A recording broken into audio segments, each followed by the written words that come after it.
Mr. President, and thank you, Chancellor Scholz. Mr. President, I have wanted to ask you about this Nord Stream project that you've long opposed. You didn't mention it just now by name, nor did Chancellor Scholz. Did you receive assurances from Chancellor Scholz today that Germany will in fact pull the plug on this project if Russia invades Ukraine? And did you discuss what the definition of invasion could be? If Russia invades, that means tanks or troops crossing the border of Ukraine again. Then there will be no longer a Nord Stream 2. We will bring an end to it. How will you do that exactly, since the project and control of the project is within Germany's control? We will, I promise you, we'll be able to do it. Thank you very much for your question. I want to be absolutely clear. We have intensively prepared everything to be ready with the necessary sanctions if there is a military aggression against Ukraine.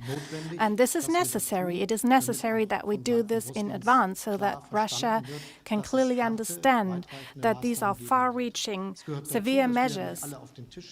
It is part of this process that we do not spell out everything in public, because Russia could understand that there might be even more to come.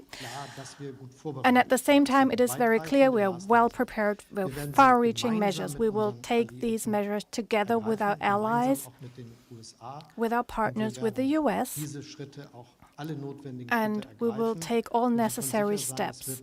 You can be sure that there won't be any measures in which we have a differing approach. We will act together, jointly. This is a good idea to say to our American friends, we will be united, we will act together, and we will take all the necessary steps, and all the necessary steps will be done by all of us together.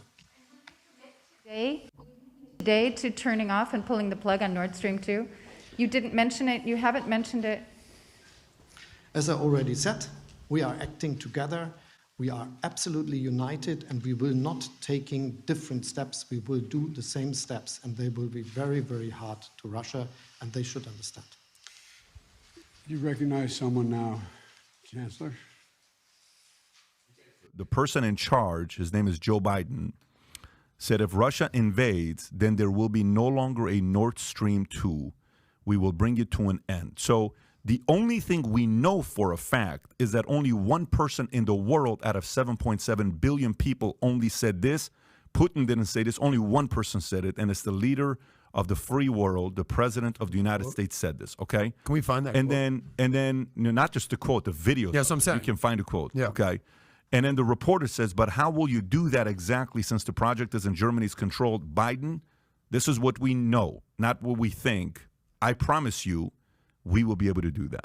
If Russia invades, that means tanks or troops crossing the border of Ukraine again. Then there will be no longer a Nord Stream 2. He said we this will bring February. an end to it. Okay, this is. Listen. How will you do that? The lady's confused. Exactly, since the project and control of the project is within Germany's Exactly. control. We will. I promise you, we'll be able to do it. Okay, so Will you commit today right to there, turning off and pulling the plug on Nord Stream 2? You didn't mention it. You haven't mentioned it. You can pause it. As I already Somebody said. watches it, you can watch. Okay, so this we know. So the people that may debate the argument that it's really Russia are going to say, where's your proof? Because this is proof, and your leader said this. This is a threat, and we did it. We did invade Ukraine. So guess what? If the person that said they're going to do it, it's him. So we can't say 0%. That's my opinion on that. We can't say 0%. So now let me go to the other part. On Nord Stream 2 pipeline, we have to look at who owns most of it, right? If I own a company and I have leverage over you, and if I hurt the company that I'm the majority owner of, I'm an idiot. I'm a qualified idiot. I'm not a strategist. I'm not a Sun Tzu guy. I'm not one of the greatest generals of all time. I'm a qualified moron if I hurt the company that I have control over and I lose leverage, specifically this kind of leverage. We're not even talking about like company, free enterprise capitalism. This is like leverage at the highest level of leverage where you get to control the world, Europe specifically, where their winter is coming. So let's see who owns the majority of Nord Stream pipeline. If you can kind of show the shareholders here.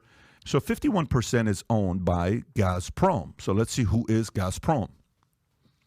They're the largest supplier of natural gas in the world, accounting for approximately 15% of the world's gas production. It was established as a joint stock company in 1993 and partly owned by the Russian state, over 50%.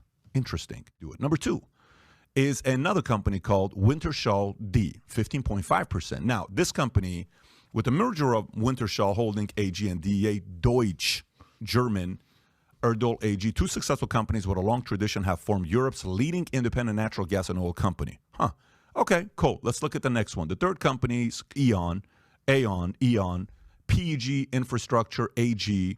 This is an international investor-owned energy company which focused on energy networks and customer solutions as one of Europe's largest energy companies. But it's not really one place. It's all over the place. Fine. Go to German the next company. one. It's a German company. Next one. NV Netherland Gasunie. Okay, 9%. So as I can keep going on and go to the next one. NG by people of, this next one is based out of, you can see which one is this one as well. Anyways, but the point is, 51% is Russia. So if you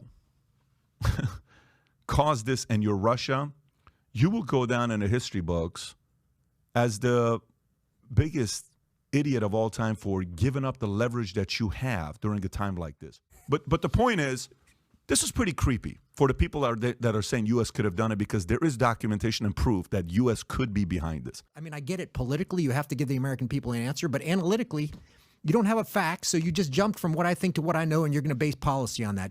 I don't. Not me. I'm an analyst. I wouldn't do that. Well, I'm just analyzing what my president said.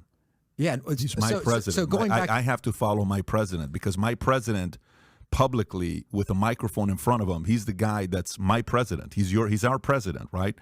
He said, if they invade Ukraine, we will shut it down. The lady said, how exactly when you don't have control over it? He says, trust me, we will. He's wrong. It doesn't matter whether he's right or wrong. He said it, though. That's a fact. Yes, it does matter, because it does matter whether he's right or wrong, because he can't do this. Mm-hmm. They know political opinion is. They know what the attitudes of populations who have to be cold is. Yeah. What do you think we should do? And let's start maybe taking somebody else's lead once in a while. A little humility. Let's go through some case study, okay? Pearl Harbor happens. FDR gets up and says they're going to pay a price for this. Well, he dies. The next leader comes in. Truman, nuke. Yeah. Okay, boom. Catastrophic. What happens over there, right? Hiroshima. Reagan, Jimmy Carter. Iran didn't fear Jimmy Carter at all. They saw him as a weak man. They didn't see him as a leader. The day Reagan gets elected, seconds later, they release prisoners of war because they believed his threat. And Khomeini said, hey, guys, let's kind of not mess with this guy. I know he's an actor, but I don't think he's acting right. Now let's release these guys. By the way, so far, there's 2 Democrats, 1 Republican. Yeah. This is not... George Bush, hey, 9/11. I don't want to do the conspiracy stuff with that part, but he comes up, hey, here's what we're going to do. Okay. So you have to believe the threat when a president says a threat, whether we like it or not, whether he's your president or not, whether you voted for him or not. He made a threat to Russia publicly. If you invade Ukraine, here's what we're doing. So now, when you make a threat, you have one of 2 choices. And we've all been in this position before. We're at a bar. We have one too many drinks. And we tell the guy, I'm going to kick your ass, say something. And the guy says it again, like, shit, I either have to kick his ass or I have to walk away. And it sucks when you're in that position. Well, when Biden says it to 7.7 billion people, he has to follow through with his threat. So you have to respect the fact that if he is behind this, at least your president, our president, followed through on his threat. So respect to him for following through on his threat. So now, let's just say it is him. Let's play the game for shits and giggles because it's entertaining and we're having fun with it. I'm going to kick your ass. No. Say something, Philip. Say something. So let's just say he is following through on his threat. Number one, you know who respects the fact that he's following through on his threats in a dark way? Putin respects the fact that he followed. I would agree with that. If he did, yes, I agree with Putin's that. sitting there behind closed doors saying, this He's probably, in his own Russian way, he'll say something like that. Okay. So now, but Putin has also made some threats, okay? Putin's also said, we will use nuclear if you keep supporting Ukraine. Okay. When I saw this happen a couple days ago, I sat there and we were talking about the last podcast, what's the chance of a nuclear war taking place? And I'm like, dude, it's less than 5%. This, you know what I mean? This kind of escalated some shit a little bit the last 48 hours when this happened. This is not a joke. To the average person, they're like, oh, look at that, bubbles in the ocean. Oh, that's kind of cool. It's a real entertainment. Why is oil creating bubbles?